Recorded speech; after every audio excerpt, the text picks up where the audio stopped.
അസ്സലാമു അലൈക്കും. നമ്മുടെ എല്ലാവരുടെയും ജീവിതത്തിൽ ഒരുപാട് വിഷമങ്ങളും സങ്കടങ്ങളും ഉണ്ടാകുമല്ലേ? അതെല്ലാം മാറാൻ വേണ്ടി, നമ്മുടെ ആഗ്രഹങ്ങൾ സാധിച്ചു കിട്ടാൻ വേണ്ടിയുള്ള ഒരു പവർഫുൾ സൂറത്തിനെ കുറിച്ചാണ് ഇന്ന് ഞാൻ പറയാൻ പോകുന്നത്. സൂറത്തുൽ ഫതഹിനെ 21 പ്രാവശ്യം നമ്മുടെ ആഗ്രഹങ്ങൾ പറഞ്ഞ് ഓതിയാൽ ഇൻഷാ അല്ലാഹ് അത് നടന്നു കിട്ടും, തീർച്ചയാണ്.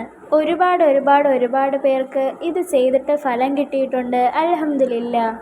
നമ്മുടെ വിഷമങ്ങൾ മാറിക്കിട്ടാനും അടഞ്ഞ വഴികൾ തുറക്കപ്പെടാനും ഇങ്ങനെ ചെയ്താൽ മതി.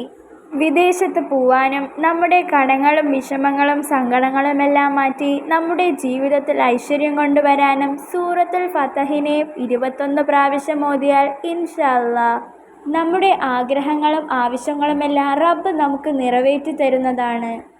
21 ദിവസം ഇത് നമ്മൾ തുടർച്ചയായി ചെയ്യണം. ഓതുമ്പോൾ മനസ്സറിഞ്ഞും ഇത് ചെയ്താൽ എൻ്റെ കാര്യം നടക്കുമെന്ന വിശ്വാസത്തോടെയും പോസിറ്റീവ് മൈൻഡോടെയും ഇത് നമ്മൾ ഓതുക. നമ്മുടെ ആവശ്യം എന്താണോ അത് മുൻനിർത്തിക്കൊണ്ട് ഇത് ഓതി ദുആ ചെയ്താൽ മതി. നമ്മുടെ മനസ്സിലെ ഉദ്ദേശം മുൻനിർത്തിക്കൊണ്ട് തുടർച്ചയായി 21 ദിവസം ഇത് ഓതുക. നമ്മുടെ മനസ്സിലുള്ള വിഷമങ്ങളും സങ്കടങ്ങളും മാറാനുള്ള വഴികൾ അല്ലാഹു നമുക്ക് തുറന്നു തരുന്നതാണ്, ഇത് തീർച്ചയാണ്. അതുപോലെ തന്നെയാണ് നമ്മുടെ നമസ്കാരവും. നമ്മൾ ഒരിക്കലും നമ്മുടെ നമസ്കാരം നഷ്ടപ്പെടുത്തി കളയാൻ പാടില്ല.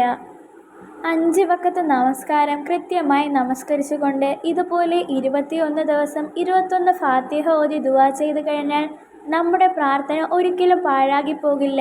ഇൻഷാ അല്ലാഹ് നമ്മുടെ ആവശ്യങ്ങൾ നിറവേറാനുള്ള വഴികൾ അല്ലാഹു തആല നമുക്ക് തുറന്നു തരുന്നതാണ്.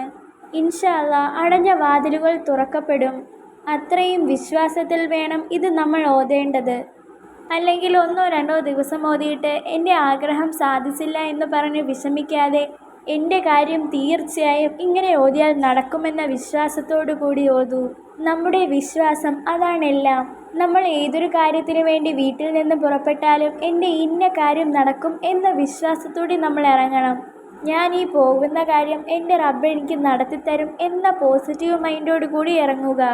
ഇൻഷാ അല്ലാഹ്. അപ്പോൾ ആരും ഞാൻ പറഞ്ഞതുപോലെ 21 ഫാത്തിഹ 21 ദിവസം നമ്മുടെ ആഗ്രഹങ്ങൾ പറഞ്ഞ് ഓതാൻ മറക്കരുത്. അല്ലാഹു തആല നമ്മുടെ ആഗ്രഹങ്ങളും ഉദ്ദേശങ്ങളും നമുക്ക് നടത്തി തരുമാറാകട്ടെ. ആമീൻ യാ റബ്ബൽ ആലമീൻ. അസ്സലാമു അലൈക്കും.